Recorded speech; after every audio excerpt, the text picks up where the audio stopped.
You're a busy professional. You don't have time for fluff. You need strategies that work, and you need them fast. Welcome to Busy Bro Fast Wellness with me, your host, Alan Welch. We're here to give you science-backed hacks and actionable tips to boost your focus, minimize friction, and maximize your results.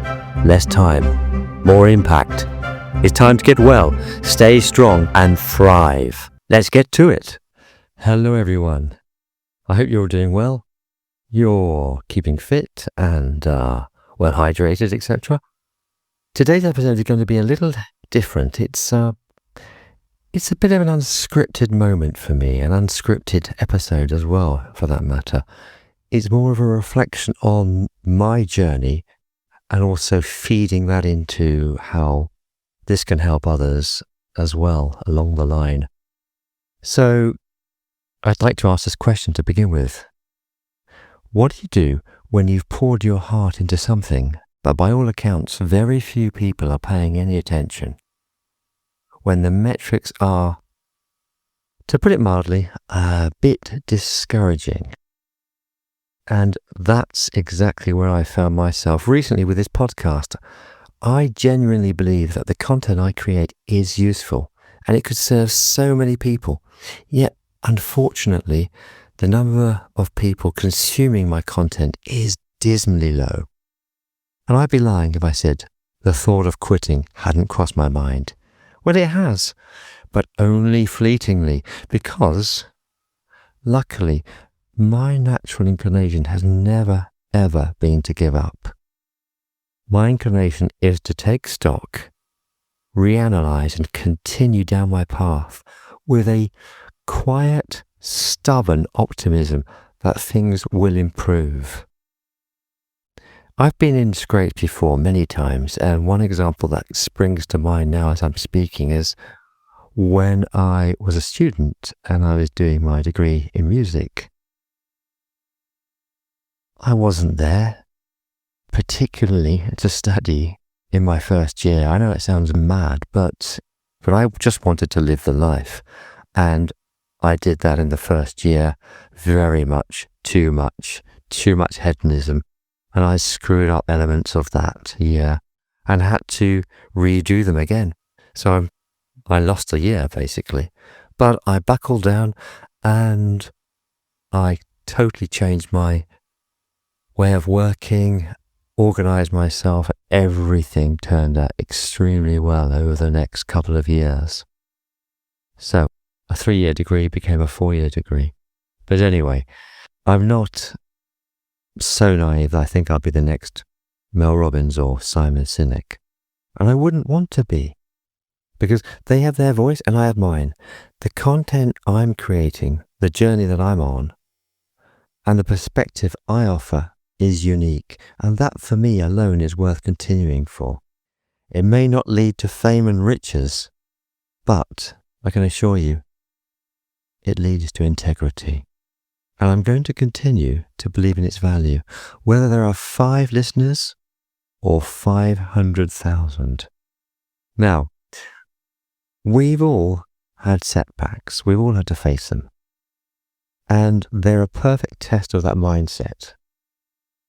I'll give you an example. I had a top guest lined up recently, someone who I thought would be a huge boost to the show. And he had a really unusual story to tell. So we scheduled a time, and I had everything prepared. But he was a no-show.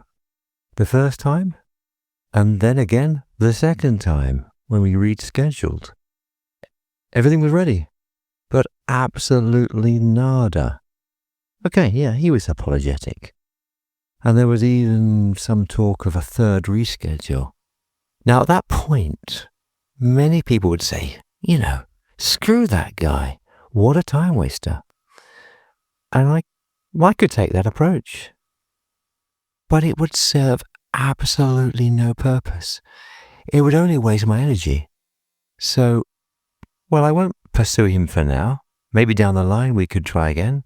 But for now, you know what? It's pointless to dwell on it. You just have to move on to the next chapter.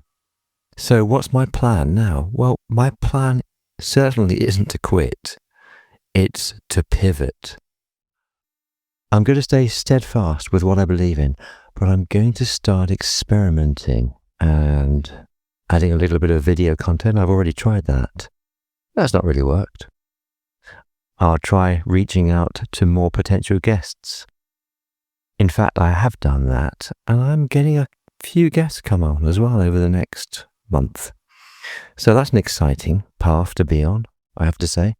And these guests, they're much more established than I am. So the fact that they've agreed to come on the show is extremely humbling. And if a guest doesn't show, well, I won't hold any grudges. I'll just be grateful that I had the opportunity to strengthen my mindset, and I'll keep things moving forward because, well, that's the best way to progress. And for those that do come onto the pod, it just goes to show that there are some truly wonderful people out there, and I'm heartened to see their willingness to support a small show like this. A shout out to Scott Lynch now of The Motivated Mind, who appeared in my last 2 episodes, 47 and 48. If you haven't checked those ones out, I seriously recommend you do.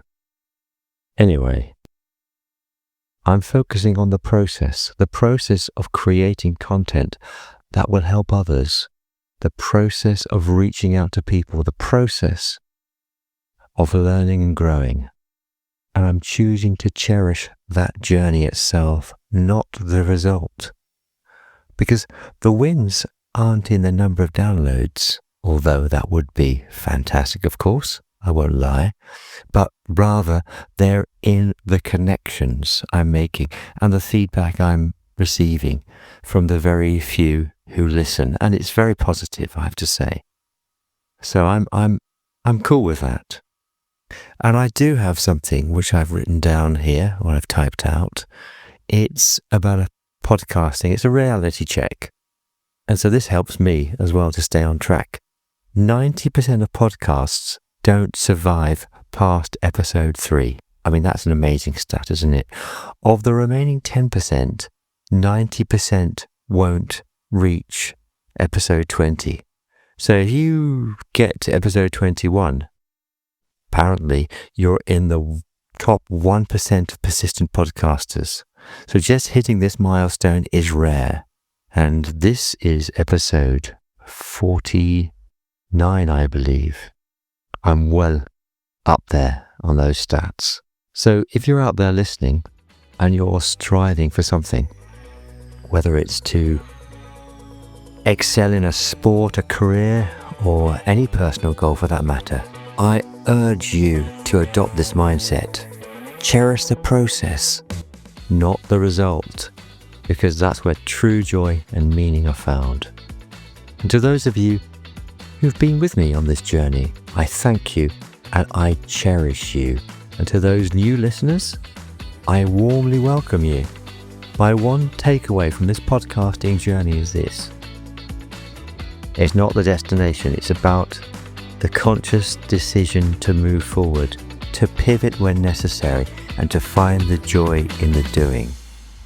And I read a really great Stoic quote recently, and it said, "Focus on what you control, your effort, not your outcomes." So that level of presence frees us from this obsessive tyranny of metrics, and it keeps us building quietly and steadily. Yeah, I know I should be doing more on social media. I'm terrible on it. I'm trying here and there, but well, I just love doing my own stuff. I love being outside in nature, rather than being stuck at a desk, desperately seeking those dopamine likes. Anyway, thank you so much for listening. And I hope that you can take something away from this, because it's been a very cathartic experience for me as well to relay how I've been feeling. So until next time, stay strong, stay focused, and keep on thriving. Goodbye for now.